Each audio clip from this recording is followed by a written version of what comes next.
सुप्रभात बच्चों, अपनी हिंदी की पाठ्य पुस्तक का पहला पाठ है वंदना। वंदना का अर्थ होता है प्रार्थना या स्तुति। तो मॉर्निंग टाइम में अपन जब प्रार्थना करते हैं, प्रेयर करते हैं, तब भगवान से प्रार्थना करते हैं, विनती करते हैं। वही अपने को ये बताया गया है इसमें, इस पाठ में। तो आपकी तरह नन्हे मुन्ने बच्चे हैं जो वो वंदना कर रहे हैं, और वैसे ही आपको भी करनी है। तो भगवान से क्या बोल रहे हैं बच्चे? तुमने यह संसार बनाया, सुख सुविधाओं से सजाया। यानी कि भगवान को धन्यवाद करते हैं कि आपने इस संसार का निर्माण किया है और इसमें सारी सुख सुविधाएं हैं जो आपने दी है। तुमने सूरज को गरमाया, चांद सितारों को चमकाया। यानी कि सूरज के अंदर जो इतनी सारी गर्मी है, वो गर्मी है जो आपने ही प्रदान की है। और चांद सितारों को भी आपने ही चमकाया है। रात के अंदर आप चांद और सितारों को देखते हो तो उनको कौन चमकाता है? भगवान ईश्वर ही चमकाता है। तुमने पर्वत शिखर बनाया और सागर को लहराया। यानी कि जो ऊंचे ऊंचे पर्वतों के शिखर हैं, आप बड़े बड़े पहाड़ देखते हो ना, वो सब भगवान ने ही बनाया है। और सागर को लहराया, यानी कि जो बड़े बड़े महासागर हैं उसमें जो लहरें चलती हैं या जो उनको पूरा लबालब पानी से भरा है, वो सब भगवान की ही देन है। तुमने पर्वत शिखर बनाया और सागर को लहराया। तुमने चिड़ियों को चहकाया और कोना कोना महकाया। यानी कि चिड़ियों से मतलब है कि सारे जितने भी पक्षी हैं अपने संसार में, उन सब पक्षियों को किसने, सुंदर पक्षियों को किसने बनाया है? भगवान ने बनाया है।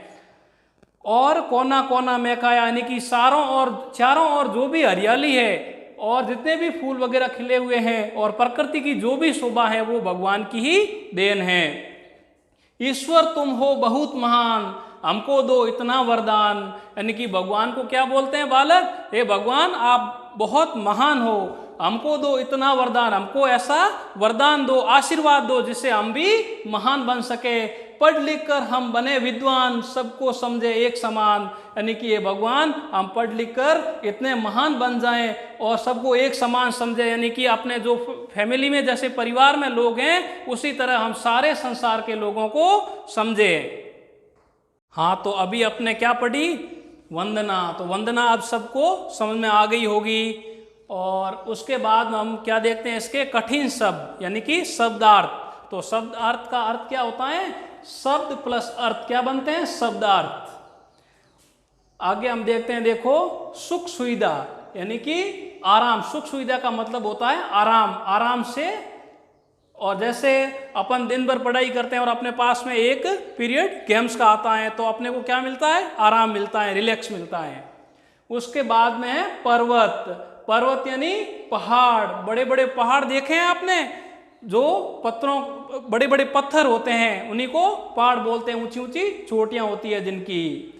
उसके बाद में है शिखर। शिखर का क्या मतलब होता है? चोटी। जैसे बड़ा पहाड़ है, बहुत बड़ा, तो पहाड़ की सबसे ऊंची जो चोटी होती है ना, उसको शिखर कहते हैं। उसके बाद में क्या है? महकाया। महकाया यानी खुशबू से भर दिया। यानी कि एक बहुत अच्छी खुशबू। जैसे अपन फूल देखते हैं, फ्लावर देखते हैं, जैसे खेतों में जाते हैं तो फसल से अच्छी जैसे सुगंध आती है ना, उसी को खुशबू कहते हैं। तो महका यानी कि ये चारों ओर से जो भी ये प्रकृति की शोभा है, फूल है, फल है, पौधे हैं, हरियाली है, ये सब क्या है? भगवान की देन है। तो ये भगवान ने इसको सब महकाया है। उसके बाद में है विद्वान। विद्वान का मतलब होता है ज्ञानी या बुद्धिमान। यानी कि जो अच्छा पढ़ा लिखा हुआ होता है या सदाचार युक्त होता है इंसान, उसको विद्वान कहते हैं। आप भी सभी विद्वान हो ना। कोई मतलब जो अच्छा काम करता है या समाज में या समाज को शिक्षित करता है, जो सदाचार का पाठ पढ़ाता है, उसी को विद्वान कहते हैं। तो अपन ने वंदना पढ़ ली, सीख ली। उसके बाद में वंदना के शब्दार्थ देख लिए। ये शब्दार्थ आपको अच्छी तरह से नोटबुक में लिखने हैं और इसको याद करने हैं। अच्छी तरह से आपको जब शब्दार्थ याद हो जाएंगे तो वंदना आपको आसानी से समझ में आ जाएगी। कोई भी दिक्कत नहीं होगी आपको समझने में। उसके बाद में अपन है जो रिक्त स्थान देखते हैं। ये आपको जो रिक्त स्थान दिख रहे हैं, ये वंदना में से ही, पैराग्राफ में से ही लिए गए हैं। उसमें से आपको इसको देख के करने हैं। जैसे देखो, तुमने ये इनमें से देख के बनाया, क्या बनाया है भगवान ने, ये भगवान के लिए बोला गया है कि तुमने ये इसमें से देख के क्या बनाया है। तुमने सूरज को, यानी कि महान आएगा, चिड़ियों आएगी, गरमाया आएगा या संसार आएगा। इसको आप अच्छी तरह से पढ़ोगे, इसका भावार्थ समझोगे तो आपको आसानी से समझ में आ जाएगा। आगे देखो, ईश्वर तुम हो बहुत, उसके बाद में क्या आएगा, महान है ईश्वर, चिड़िया आएगा या गरमाया आएगा या संसार आएगा। उसके बाद में देखो, तुमने महान, चिड़ियों, गरमाया या संसार को चहकाया, भगवान के बारे में भी दिया गया है और ये अपने वंदना में से ही लाइनें ली हुई है। जब आप अच्छी तरह से वंदना को सीख जाओगे, बोलना सीख जाओगे, उसका भावार्थ कैसे समझोगे, आप पूरे शब्दार्थ अच्छी तरह से याद करोगे, तब आप भावार्थ समझ जाओगे और अच्छी तरह से याद करके इसको प्रार्थना सभा में आपको सुनानी है ये वंदना।